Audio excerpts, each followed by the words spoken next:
Good morning, students. Welcome back to Sandy Penny Educational Academy. So, today we are going to understand and learn the chapter number 11 States of Matter. Already know solid, liquid, and gas are the three states of matter. Solid liquid gas तीन states है matter के. All matter is made up of molecule. सारे matter molecule से बने हुए होते हैं. The three states of matter can be interchanged by heating and cooling. जो मैटर के तीन चेंज है वो एक दूसरे के साथ इंटरचेंज कर सकते हैं हीटिंग पे और कूलिंग पे. Solid and gases dissolve in liquid to form a solution. Solid और गैस है वो लिक्विड में डिजॉल्व होता है एक नया सोल्यूशन बनाने के लिए. Matter everything around us that has mass and occupies space is called matter.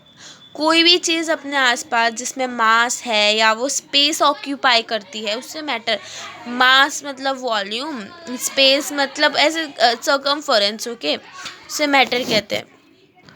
All living and non living things that are made up of matter. सारे जितने भी लिविंग थिंग्स हो या नॉन लिविंग थिंग्स हो वो मैटर से ही बने हुए हैं. Matter exist in three states solid liquid and gas. Matter है वो तीन स्टेट्स में हमें दिखता है, मतलब अवेलेबल है, या मैटर तीन स्टेट्स में ही होता है, that is solid liquid and gas. Constituents of matter. All the three states of matter are made up of tiny particles called molecules. तीनों स्टेट्स जो मैटर के हैं वो टाइनी पार्टिकल से बने हुए हैं. उन टाइनी पार्टिकल्स को कहते हैं molecules. Molecules are made up of still smaller particles called atom. अब मॉलिक्यूल किससे बने, तो मॉलिक्यूल्स उससे भी छोटी पार्टिकल से बने हैं जिसे कहते हैं atom. An atom is the smallest unit of matter. Atom सबसे छोटा या स्मॉलेस्ट यूनिट है मैटर का. The arrangement of molecule is different in each state of matter. Arrangement है ना जो मॉलिक्यूल का वो हर तीनों स्टेट में डिफरेंट डिफरेंट है. जैसे like example, the molecules in matter are hold together by a force of attraction. Molecules है वो मैटर में एक दूसरे को होल्ड करके टाइट करके पकड़ के रखते हैं एक फोर्स के थ्रू, और उस फोर्स को कहते हैं intermolecular force of attraction. The extent और the extent or strength of the intermolecular force of attraction is different in each state. Extent या strength जो भी फोर्स है इंटरमोलिकुलर फोर्स अट्रैक्शन का वो डिफरेंट है हर तीनों स्टेट्स में in each states of matter. ना solid have definite shape and volume. Solid का एक डेफिनाइट शेप है, एक डेफिनाइट वॉल्यूम है. मतलब उसका एक डेफिनेट मतलब फिक्स्ड शेप है. कोई भी चीज़ का एक फिक्स्ड शेप है. सॉलिड का डिफरेंट शेप है, बट जो शेप है वो फिक्स्ड है. उसका वो जो शेप का वॉल्यूम फिक्स्ड है, चेंज नहीं होगा. Molecule in a solid are held together very closely.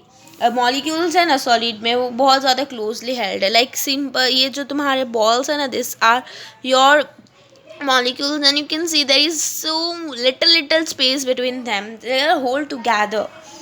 The intermolecular force of attraction in solid are very strong. जो इनका इंटरमोलिकुलर फोर्स है, मतलब अपन ने पढ़ा जो मॉलिक्यूल्स को बांध के रखता है वो फोर्स को इंटरमोलिकुलर फोर्स कहते हैं. और इसमें इंटरमोलिकुलर फोर्स बहुत ज़्यादा है, that you can say very high. Now liquid do not have a definite shape but a definite volume. Liquid का कोई शेप नहीं होता है बट उसका एक डेफिनाइट वॉल्यूम होता है. मतलब liquid can be in any shape but उसका वॉल्यूम है कि अगर ये ग्लास में लिक्विड है तो इसका वॉल्यूम यही है.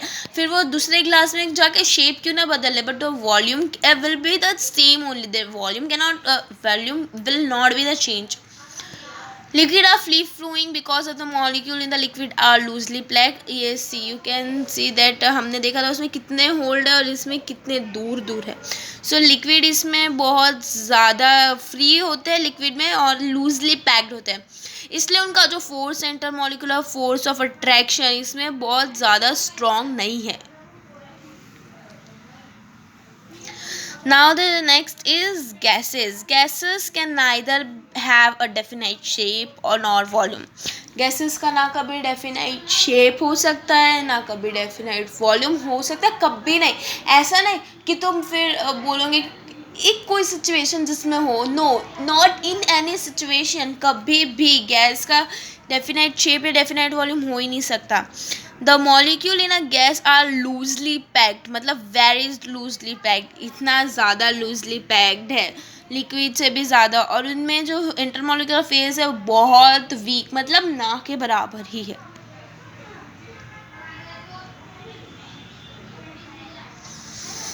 Now the next is change in matter, change in states of matter. The first is melting and freezing. Melting is the process in which solid change to a liquid on heating. Melting एक ऐसा process है जिसमें solid liquid में change हो जाता है heat करने पर. मतलब सॉलिड लिक्विड में चेंज हो रहा है, बट कैसे? हीट, मतलब गैस के थ्रू या समथिंग हीट के through. The temperature at the solid change into a liquid state is called melting point of the solid. Temperature जिस पे सॉलिड है ना, जो लिक्विड में चेंज हो रहा है, उस टेम्परेचर को कहते हैं melting point. When the solid is heated, the molecule of a solid start moving faster. जैसे ही सॉलिड को हीट किया जाता है, उसके जो मॉलिक्यूल्स है बहुत ज़्यादा फास्ट मूव करने लगते हैं. They break free of the rigid structure, उनका जो स्ट्रक्चर है उसको ब्रेक करते हैं, और जो इंटरमोलिकुलर फोर्स है अट्रैक्शन का वो बहुत ज़्यादा वीक हो जाता है. See it is written, they break the free of the rigid structure and the intermolecular force is very weak. The solid changes into a liquid state, solid liquid state में change हो जाता है. And the melting point of water is 0 degree Celsius. अब melting point of water क्या है? 0 degree Celsius. Now, freezing is the process in which liquid change into solid state on cooling. Freezing एक ऐसा process है जिसमें liquid है वो solid change में हो जाता है. देखो, जब तुम solid से liquid करते हो तो heat करते हो, वैसे liquid से solid करोगे तो heat का उल्टा cool. So you will cool that. तो liquid जब solid में convert होता है तो उसको cool किया जाता है. The temperature at which liquid changes into solid is freezing point of a liquid. जब टेम्परेचर, जिस टेम्परेचर पर लिक्विड चेंज होता है ना सॉलिड में, उसे फ्रीजिंग पॉइंट कहते हैं.